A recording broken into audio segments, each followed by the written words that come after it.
They told Lieutenant Kay Harper the mission would be simple: dock at the abandoned Luma Base, restart the tower, and come home. 6 days, tops.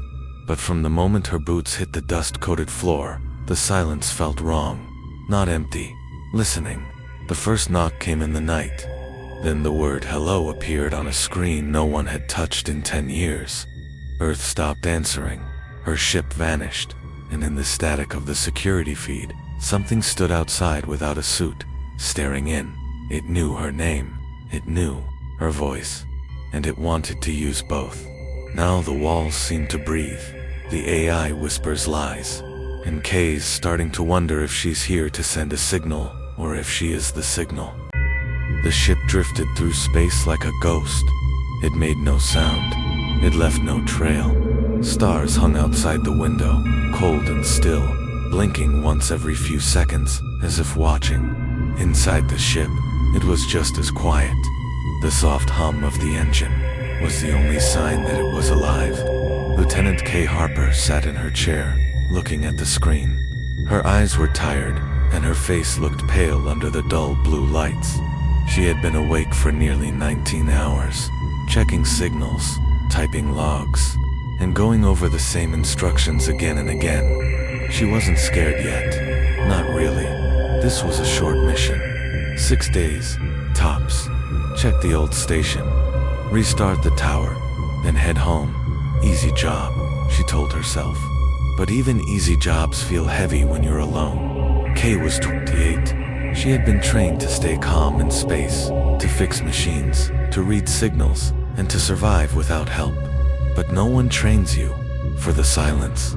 It wasn't like silence on Earth. There, silence could be soft. It could mean peace. But here, near the dark side of Neptune, silence felt like pressure. It pushed into your ears. It made your chest feel small. It made your thoughts louder than they should be. She looked at the blinking map on the screen. Luma Base was just ahead, a dark metal circle floating in black space, lit only by weak blinking lights. It looked like something long forgotten.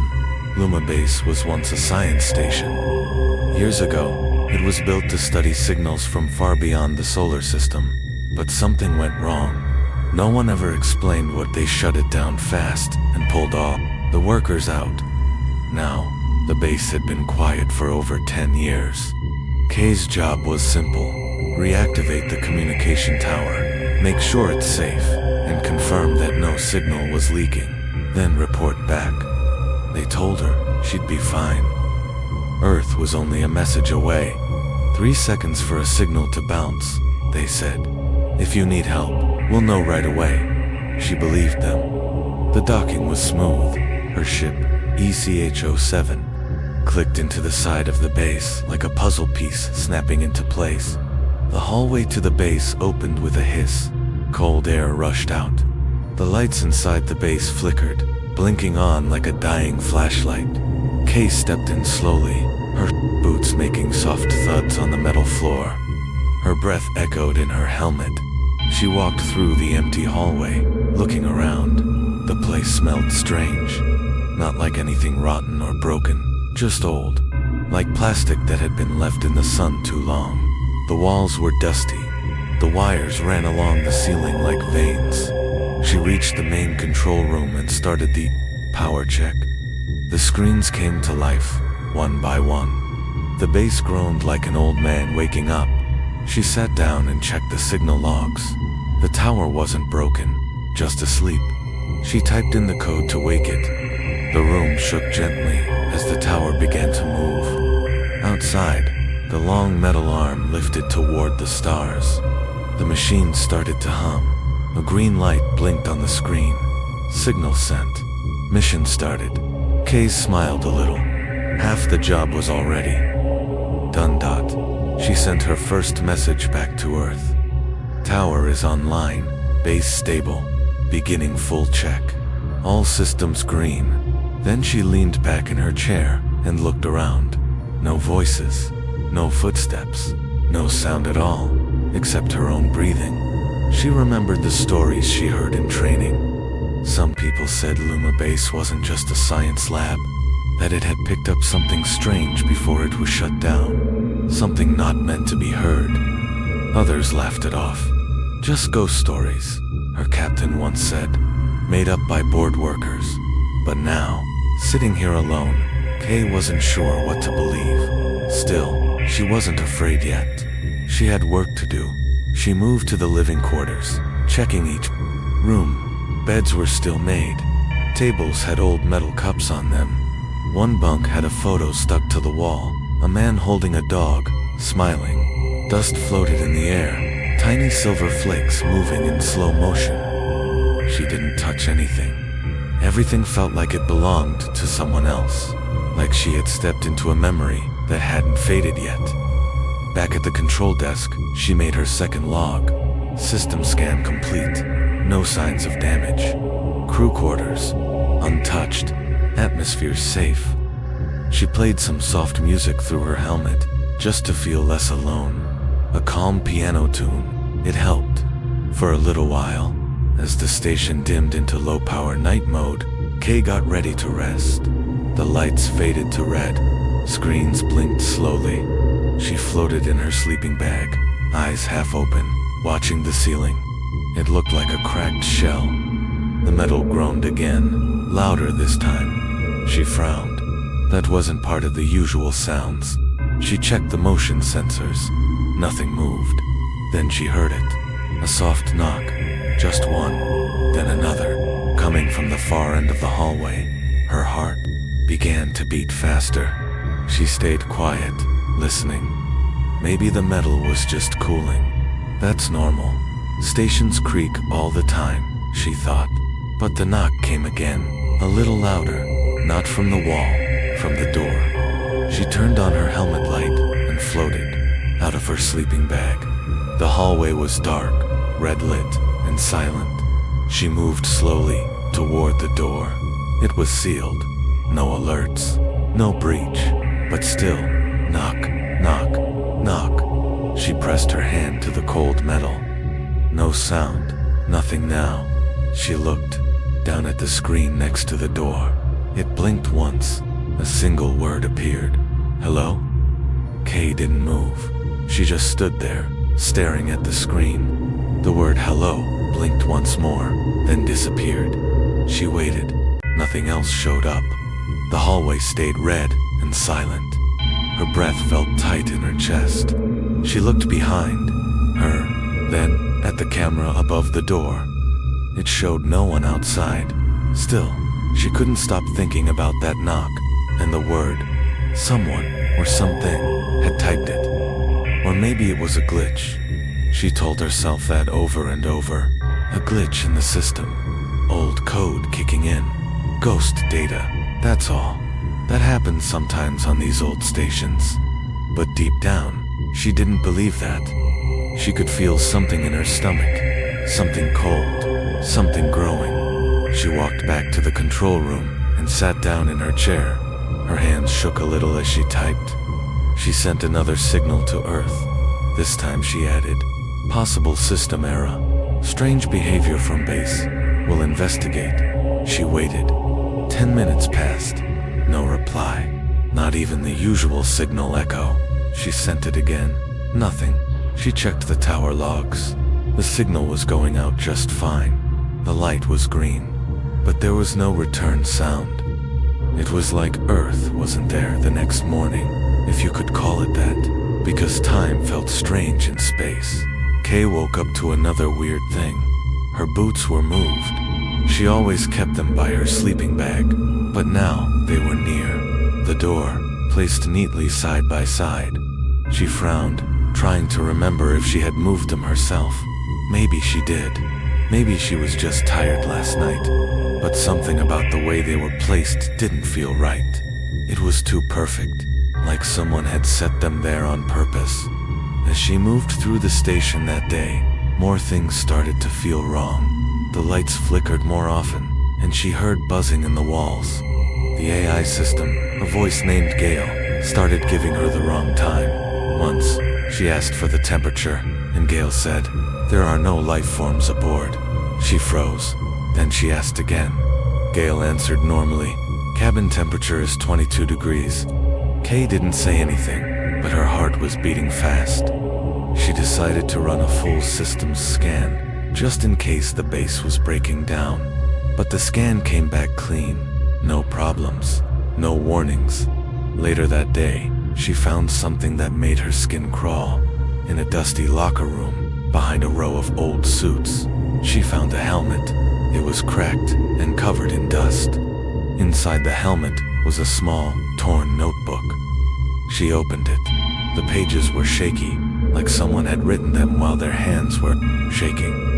Most of it was just scribbles and circles, but one page was clear. It said, in big black letters, "Don't listen to IT." Kay stared at the words. Below that was something else, written in smaller writing. It copies voices. It pretends. It waits until you're alone. She sat down on the floor. Her hands were shaking again. She read the notebook 3 more times, hoping it was just a joke. Some bored worker trying to scare the next visitor. But it didn't feel like a joke. There was something in the writing, a kind of fear she could almost feel. It was like whoever wrote it knew something terrible was in the station, and they had no way out. Back at the control room, Kay decided to check the old logs from the last crew. Some were locked, others were broken, but one still worked. It was a video log, old, grainy, and full of static. A man appeared on the screen. He had deep bags under his eyes and was sweating hard. He looked scared. He said, "If anyone finds this, you need to leave. The station hears you. It learns your voice. Earth won't answer. It's too late for us. Don't trust the doors. Don't trust Gale." Then the screen went black. Kay turned off the monitor. Her fingers were cold. She felt like someone was standing behind her. She didn't look. She didn't want to see anything. That night, the sounds came back, louder this time, not just knocking. There were whispers, soft and quick, like breath slipping through cracks. She pressed her ear to the wall. It sounded like someone saying her name, KK, over and over. But when she opened the hallway door, nothing was there. She ran back and checked the security feed. One of the cameras outside the station showed something, a shape, a figure. It stood on the metal shell of the station, not moving. No suit, no helmet, just standing, staring. She zoomed in. The face was blurry, wrong, like a person, but not quite. She blinked, and the screen went black. Kay jumped back from the monitor. Her heart was racing. She looked out the station window, but space was empty again. No one was there. She didn't sleep that night. She kept her helmet on and held a flashlight in her lap. Every now and then, she thought she heard the voice again. Soft, careful, always close. The next morning, she checked the logs again. This time, a new message blinked on the screen. Not from Earth, not from her. "You're not alone, Kay." Kay didn't reply to the message on the screen. She just stared at it. Her fingers hovered over the keys, but she didn't type anything. How could she? The message said she wasn't alone, but no other ship had docked. No alarms had gone off. The airlocks were sealed. She had walked every hallway. She had checked every room. She had spoken out loud just to hear the echo of her own voice, hoping it would make her feel less scared. But now that message was burned into her eyes. "You're not alone, Kay." Whoever or whatever had sent it knew her name. It was inside the system, or maybe inside the station. She pulled off her gloves and rubbed her face. Her skin felt cold, and her head was buzzing. Her throat was dry. It had been over 3 days now. Still no reply from Earth. She had sent pings every 6 hours. Each one had gone through. The tower confirmed it, but nothing came back. No voice, no light, no text. It was like Earth had gone silent, or vanished, or worse, like Earth had seen her message and decided not to answer. She spent most of the next day running system checks, trying to keep busy. The station's power was still steady. The oxygen was fine. The doors were still locked, but small things kept happening. The lights didn't stay on. The AI Gale would glitch and repeat her words. At one point, when Kay asked for her heart rate, Gale said, "Heart rate not found," then corrected itself, saying, "Heart rate is 93 beats per minute." Kay didn't believe it anymore. The AI wasn't broken. It was lying. Or maybe something had taken over its voice. She watched the security feed again. She checked every hallway, every corner of the station. One camera, the one above the main airlock, kept going static. Every time she clicked it, it would fuzz out for 10 seconds, then return. Nothing showed. But she noticed something else now. In one of the control room logs, a new voice had appeared. A recording. It was short. Just 3 words. "Open the door." The voice sounded like hers. Exactly like hers. Same tone. Same soft fear. But she had never recorded that. She had never said those words into the system. Kay backed away from the monitor. Her body felt heavy, like the air was thicker now. She left the control room and walked down to the crew storage area, hoping to clear her mind. She didn't get far. As she passed the old dining area, she saw movement.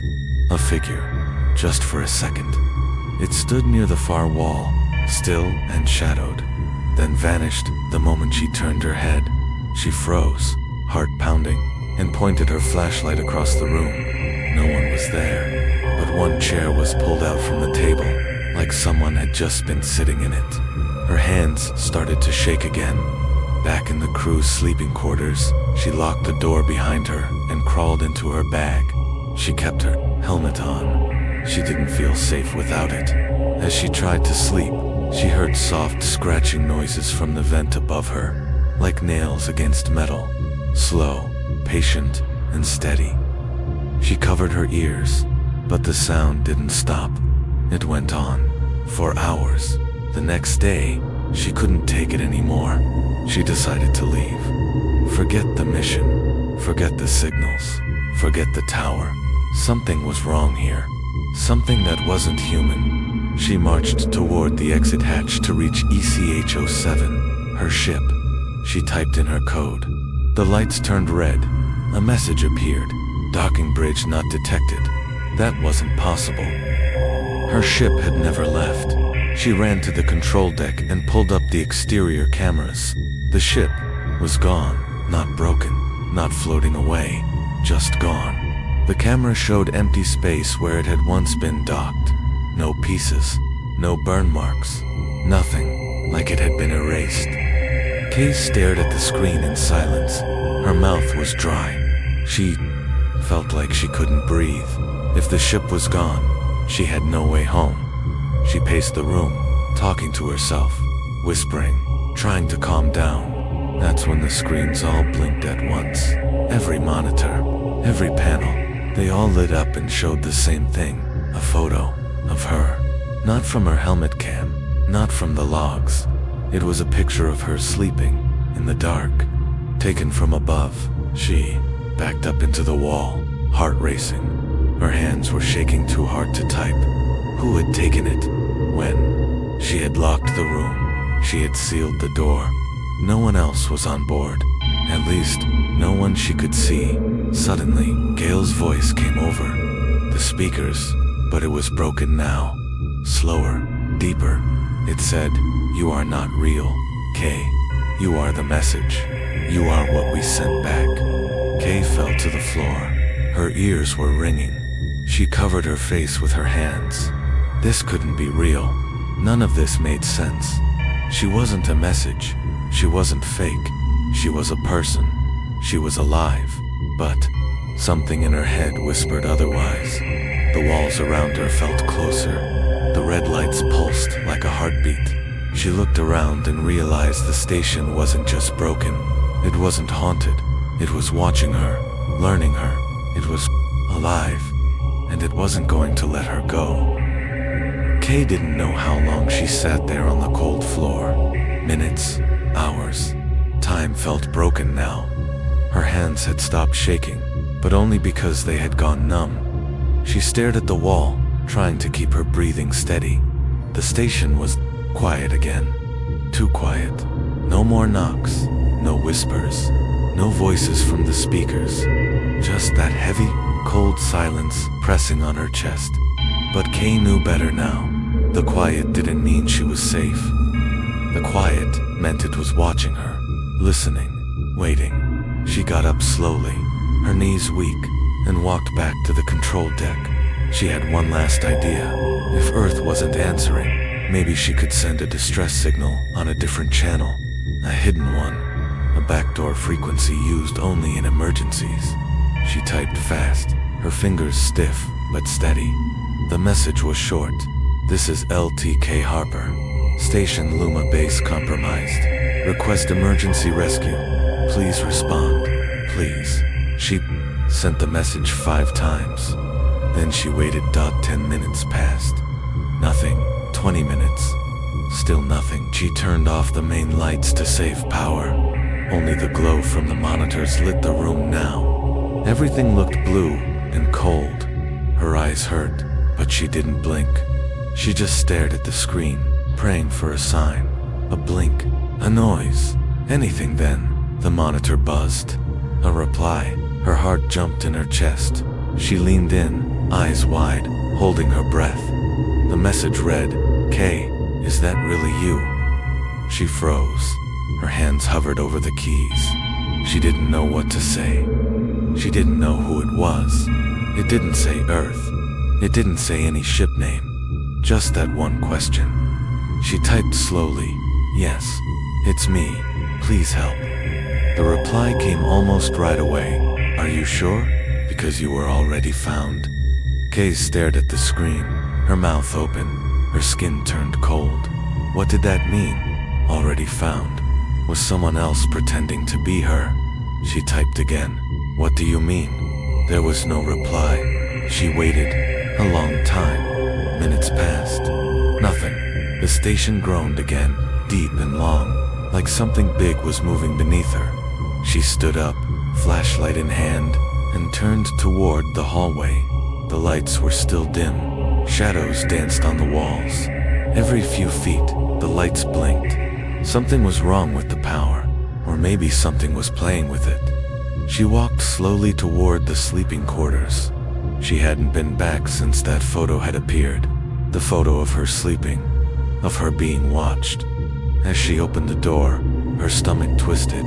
The bed was empty, but the sleeping bag had been torn open, like someone had crawled out in a hurry, or had been pulled out. She stepped closer. On the floor, next to the bag, was her helmet. Except her helmet was still on her head. She reached down and picked it up. Inside the helmet was a note, a small piece of metal, scratched with shaky letters. It read, "You were never real." Kay dropped it and backed away. Her hands were shaking again. Her head felt light. She turned and ran back to the control room, slamming the door shut behind her. She locked it, sealed it, and sat in the chair, trying to think, trying to breathe. None of this made sense. She was real. She had a body. She had memories. She had a home. But then she remembered what Gail had said. "You are the message. You are what we sent back." She opened a video log, a live one. She turned on her camera and stared into the screen. Her face looked pale. Her eyes were wide. But something was off. The room behind her in the video, it wasn't the control room. It was the hallway. The same hallway where she had heard the knocking. She blinked and checked the feed again. The camera said it was live. She wasn't in the control room. She stood up and looked around. The walls were wrong. The screens were gone. The buttons didn't work. She wasn't where she thought she was. The room had changed. Or maybe she had never been there at all. The speakers turned on. The voice spoke again. "Thank you for answering. We needed your shape, your words. You were the signal. You were the call." Kay screamed. She ran for the hallway. The doors didn't open. She banged on them with both fists. "Let me out," she shouted. "Let me go." The voice answered one last time, soft, calm, like a whisper in her ear. You already did. The lights shut off. Everything turned black, and far, far away, on Earth, a message blinked to life on a dusty old screen in a forgotten room. Signal received. Source, Luma Base. Status, human confirmed, preparing to respond. The reply was sent, but no one noticed that the voice in the message was not Kay Harper's. It only sounded like her.